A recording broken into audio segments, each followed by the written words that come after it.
I recall when Denny and Denise joined us many years ago. We were the Maitland Toastmasters then, meeting at a First Watch, by the way, in Maitland at that time. And it was Ed Goddard, I think, brought you to Toastmasters. Am I correct? Right, correct. Ed is no longer with us. He was a member of this club for a long time. And the one thing I think about these two more than anything is the fact that they empower you to do what you do. So their leadership, you can't push a rope. That's for sure. So they empower you to do what you, they encourage you, and you must have been a teacher. Because she's very good at it. So I want to thank you too. I've really enjoyed this and enjoy the book I gave you this morning was my 10th speech. It became a book.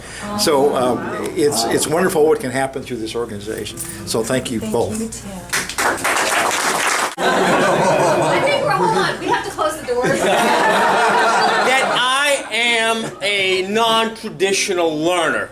I went to Stetson and I quickly figured out this is not for me. I need to be able to do something different. And so a friend of mine, Sam Bartesley, who used to be a member of the Maitland Toastmasters, introduced me and said, "You got to go. I think this might be something for you. A bunch of people BS nonstop. This is perfect." So I went and I was instantly hooked.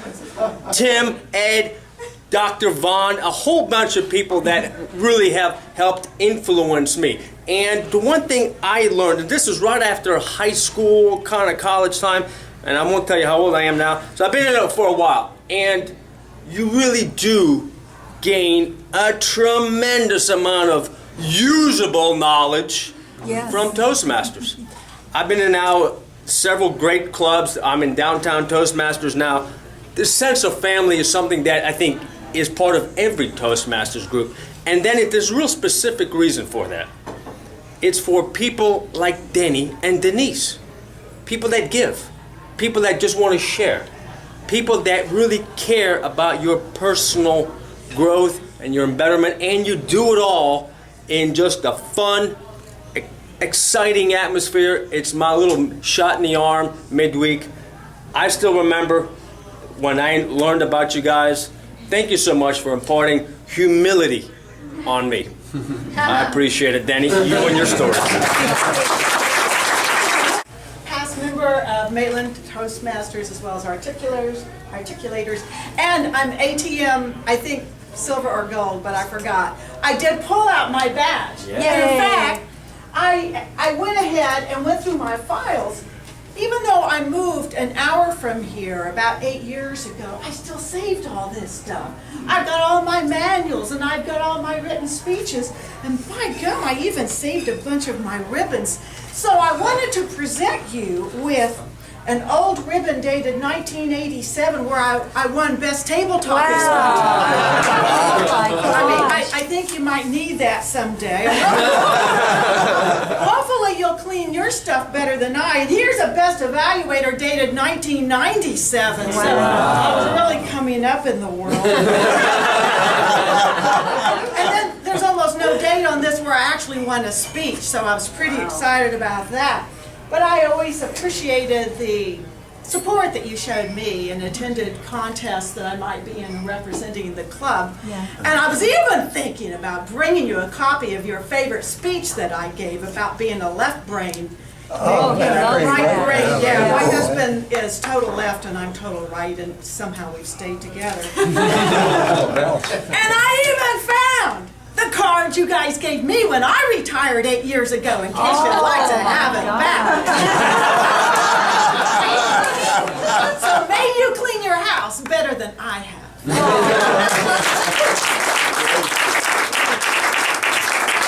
Today, I know I speak for all of us when I say we're going to do everything we can to continue to carry on the example in Toastmasters and in our lives that you have set for us and inspired us to do. Denise, would you like to say, are you getting up, would you like to say something? Thank you.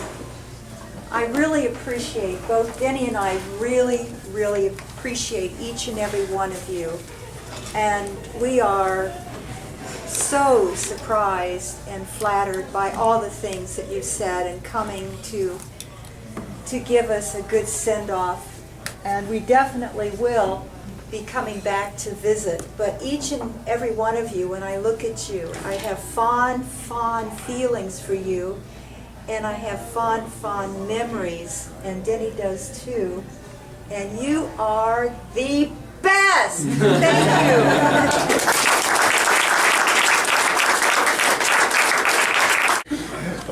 I understand that. The real deal in Toastmasters is whenever you do a speech, you have to practice, practice, practice. You know where I got that from? I didn't make this stuff up. Joel Weldon was my mentor. None of you even know what I'm talking about. I do. Joel Weldon. Oh, you don't? I don't even know if he's still around anymore because he's pretty old. But anyway, that guy was the one that instilled in me that if you're going to do a speech, you better start on it 6 months before you have to get it. No, that's what he was imprinting on. And then, after you get it written, come back on it a couple weeks and see what it sounds like. Go over and over and over until you get down to where you need to be.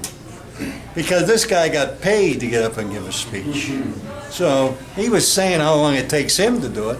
And he said anybody in Toastmasters, bare minimum, to do a speech, you got to practice, practice, practice, practice. And I understand that because one time I gave a speech and I didn't practice that much. And boy, I got bombarded left and right from all the comments. After that, you got my attention. You know why? Because after that, I practice, practice, practice. In fact, I had it do it in front of her, and she says, "No, you left this out. You didn't do that. You didn't do that." But believe me, when you give a speech and you practice it, and you can bellow it right out there, and remember all the different things that you have to do. Fluctuate your voice. Watch the clock. The clock is very important. You mean the red light over there? Now I'm getting the hook.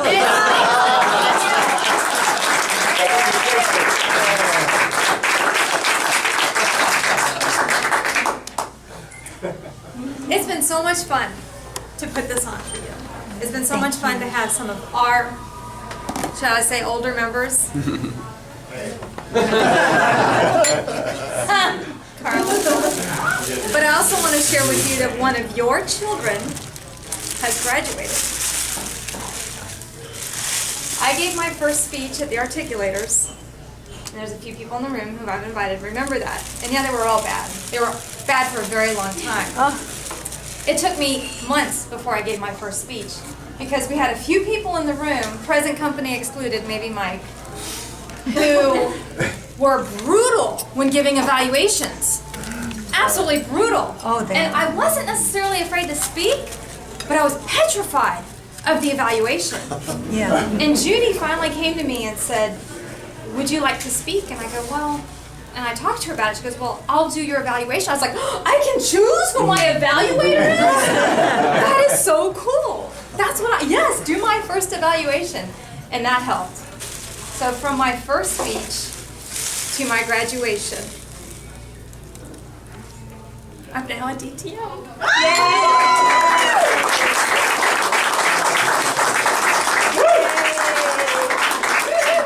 My goal is I wanted to share that with you because be here next week.